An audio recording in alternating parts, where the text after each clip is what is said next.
সহিহুল জামে 1671 নম্বর হাদিস।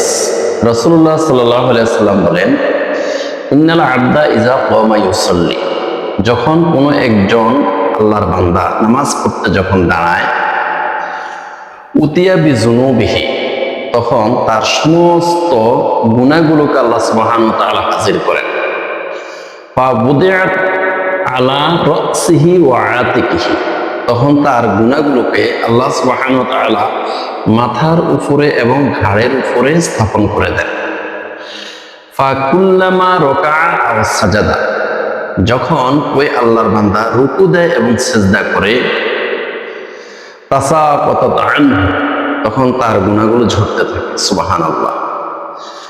আল্লাহর বান্দা যতক্ষণ রুকুতে থাকে ততক্ষণ পর্যন্ত গুনাহ ঝরতে থাকে, আবার যখন সিজদাতে থাকে, যতক্ষণ সিজদাতে থাকে ততক্ষণ পর্যন্ত শুধু গুনাহ ঝরতে থাকে। এই জন্য আমাদের রুকু এবং সিজদা শান্তশিষ্টভাবে, ধীরস্থিরভাবে একটু সময় নিয়ে করা উচিত।